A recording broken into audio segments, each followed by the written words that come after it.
Hello students, in this question we have been given if the velocity of light c, universal gravitational constant g and the Planck's constant h are chosen as fundamental quantities, the dimension of mass in the new system is, and the options are given here. This question is asked in JEE Mains in the second shift of 2023. Let's see the concept that we will use here to solve this. Suppose एक quantity है z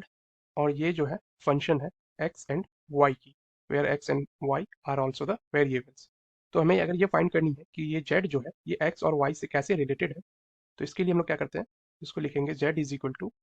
x raise to the power a and y raise to the power b और किसी एक constant से multiply कर देते हैं। तो यहाँ पे कांस्टेंट क्या है, k।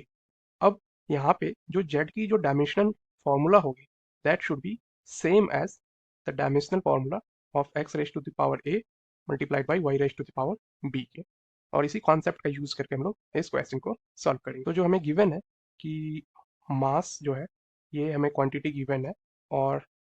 किस किस क्वांटिटीज के फंक्शन है, तो ये हमें गिवन है ये c that is speed of light, then gravitational constant g के एंड प्लैंक्स कांस्टेंट h के। तो यहाँ से हम उसको ऐसे लिख सकते हैं, this m will be equal to, let's write this as h raised to the power a, then c raised to the power b and g raised to the power c, और यहाँ पे कांस्टेंट k से multiply कर देते हैं। अब हमें dimensional analysis करनी है, तो लिख सकते हैं हम लोग by dimensional analysis, left hand side और राइट हैंड साइड क्वांटिटी के डायमेंशन सेम होनी चाहिए। तो लेफ्ट हैंड में है हमें यहाँ पे सिर्फ मास, तो ये हो जाएगी m, देन k जो है कांस्टेंट है तो इसकी कोई डायमेंशन नहीं होगी, then we have Planck's constant, और प्लैंक्स कांस्टेंट की जो डायमेंशनल फॉर्मूला होती है दैट इज ml 2t-1 इसकी power a, then we have c क्या है, स्पीड ऑफ लाइट, तो इसकी डायमेंशनल फॉर्मूला हो जाएगी l-t-1 एंड इसकी पावर है b, then we have gravitational constant, तो इसकी जो डायमेंशनल फॉर्मूला होती है that is m inverse l-t-2 and इसकी पावर है c। अब हम लोग इसको दोनों साइड अरेंज कर लेते हैं, तो ये हो जाएगी m raise to the power a, then we have minus c, then l के लिए क्या हो जाएगी 2a and then we have plus b and then we have plus 3c, then we have time t, इसके लिए हो जाएगी minus a minus b and minus 2c। अब हमें दोनों साइड क्या करने हैं, दोनों की पावर को इक्वेट कर लेंगे, तो यहाँ लिख सकते हैं हम लोग on equating powers we can write a minus c is equal to 1, then 2a plus b plus 3c equal to 0 and minus a minus b minus 2c is equal to 0।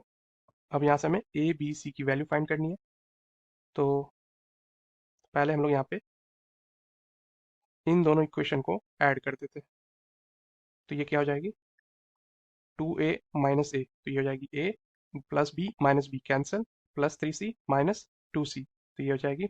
Plus c equal to 0। तो एक ये equation होगी and एक equation यहाँ पे हमें है a minus c equal to 1। अब हम इन दोनों इक्वेशन को अगर ऐड कर देते हैं तो ये क्या हो जाएगी c और माइनस c कैंसिल, ये हो जाएगी 2a इक्वल टू 1, तो a की वैल्यू हो जाएगी दैट इज 1 डिवाइड बाई 2। अगर a की वैल्यू 1 डिवाइड बाई 2 है तो यहाँ से हम लोग c की वैल्यू फाइंड कर सकते हैं इस वाली इक्वेशन से, तो c की वैल्यू क्या हो जाएगी a minus 1 which is 1 divide by 2 minus 1, तो c की वैल्यू जो हो जाएगी माइनस 1 डिवाइड बाई 2। तो a की वैल्यू हमने फाइंड कर लिया, c की वैल्यू फाइंड कर लिया, और हमें b की वैल्यू चाहिए, तो इस इक्वेशन में हम लोग पुट कर देते हैं यहाँ से b की वैल्यू क्या हो जाएगी b equal to minus a minus 2c, तो ये हो जाएगी minus half and then plus 1 which is equal to half. तो a b c की वैल्यू हमने फाइंड कर लिया। अब हमें एक्सप्रेशन लिखनी है, तो यहाँ से हम लोग लिख सकते हैं जो मास की इक्वेशन कंसीडर किया था दैट इज k टाइम्स, अब यहाँ पे सबसे पहले h, तो h की पावर हमने कंसीडर किया था a, तो ये क्या हो जाएगी h की पावर हाफ, देन c की पावर हमने कंसीडर किया था b, तो b की वैल्यू आई है half, and then we have g, और g की पावर कंसिडर किया था c की वैल्यू है -1/2। तो ये वाली जो क्वांटिटी है that is the answer. So if we see the options, then we can say that option A is the correct choice. I hope you understood the solution. Thank you.